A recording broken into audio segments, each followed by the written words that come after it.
கிறிஸ்துவில் பிரியமான சகோதர சகோதரிகளே, திருத்துவம் வேதத்தில் உள்ளதா? பிதா, குமாரன், பரிசுத்த ஆவியானவர் என தேவன் 3 தனித்தனி நபர்களாக இருக்கிறார்கள் என்று திருத்துவம் கற்பிக்கின்றது. ஆனால் வேத வசனமோ தேவனை 3 வெவ்வேறு நபர்களாக பிரிக்கவில்லை, ஒரே கர்த்தராகிய தேவன் ஆவியாக இருக்கிறார் என்கிறது. எது சத்தியம் என்பதை வேத வசனங்களை கொண்டு ஆராய்வோம்.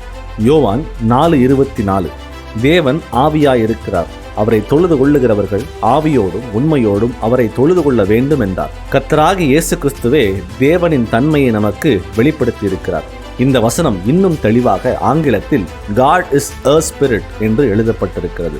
அதாவது தேவன் ஒரு ஆவியாக இருக்கிறார். இந்த வசனம் வெளிப்படையாக தேவன் மாம்சமாகவும் இல்லை, 3 தனித்தனி நபர்களாகவும் இல்லை, அவர் ஒரு ஆவியாக இருக்கிறார் என்று அனைவரும் புரிந்து கொள்ளும் விதமாக நேரடியாக உள்ளது.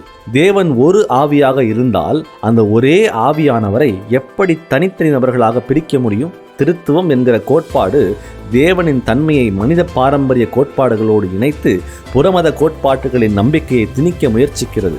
ஆனால் வேத வசனமோ தேவன் ஒரு ஆவியாகவே இருக்கிறார் என்றும் அந்த ஒரே ஆவியாகிய கர்த்தர் தம்மை வெவ்வேறு வழிகளில் வெளிப்படுத்துகிறார் என்றும் கற்பிக்கிறதே அல்லாமல் தேவத்துவத்தில் 3 தனித்தனி நபர்களாக அல்ல.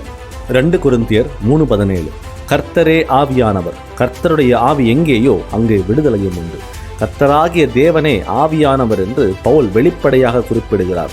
இந்த வசனத்தின் பொருள் என்னவென்றால், கர்த்தராகிய இயேசு கிறிஸ்துவே தேவனுடைய ஆவியானவர். திருத்துவ கோட்பாடு தேவனையும் அவருடைய ஆவியையும் 2 தனித்தனி நபர்கள் என்று கூறுகிறது.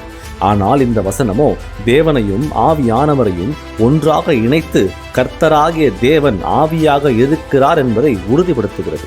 தேவத்துவத்தில் 3 தனித்தனி நபர்கள் இருக்கிறார்கள் என்கிற போதனை வேதம் கற்பிக்கவில்லை. மாறாக தேவன் ஒருவரே என்றும் அந்த ஒரே தேவன் ஆவியாக இருக்கிறார் என்றும் அந்த ஒரே ஆவியானவர் தம்முடைய சித்தத்தை நிறைவேற்ற வெவ்வேறு வழிகளில் செயல்படுகிறார்கள் என்றும் அவர் எப்போதும் ஒரே ஆவியாக இருக்கிறார்கள் என்றும் கற்பிக்கிறது. பிதாவாக அவர் நமது சிருஷ்டி கர்த்தராகவும், குமாரனாக நமது மீட்பராகவும், பரிசுத்த ஆவியானவராக நம்மை வழிநடத்துபவராகவும் இருக்கும் தேவன் ஒரே ஆவியான தேவன். திருத்துவம் என்கிற கோட்பாடு உங்களை சத்தியத்திலிருந்து வஞ்சித்து விடாமல் காத்துக்கொள்ளுங்கள். தேவன் 3 தனித்தனி நபர்கள் அல்ல, அவர் ஒரே ஆவியாக இருக்கிறார். அந்த ஒரே ஆவியாகிய தேவன் இயேசு கிறிஸ்துவாக வெளிப்பட்டார். வேத வாக்கியங்களின்படி ஆவியாக இருக்கும் தேவனை ஆவியிலும் உண்மையிலும் தொழுது கொள்வோம். கர்த்தராகிய இயேசு கிறிஸ்து உங்களை ஆசீர்வதிப்பாராக. ஆமென். மேலும் தேவன் ஒருவரே என்கிற சத்தியத்தை நாம் அறிந்து கொள்ள எங்களோடு இணைந்திருங்கள். இந்த செய்தி உங்களை ஆசீர்வதித்திருப்பதால் இதை பகிரவும். கர்த்தர் ஒருவரே என்கிற உண்மையை உலகிற்கு எடுத்துச் செல்வோம். ஆமென்.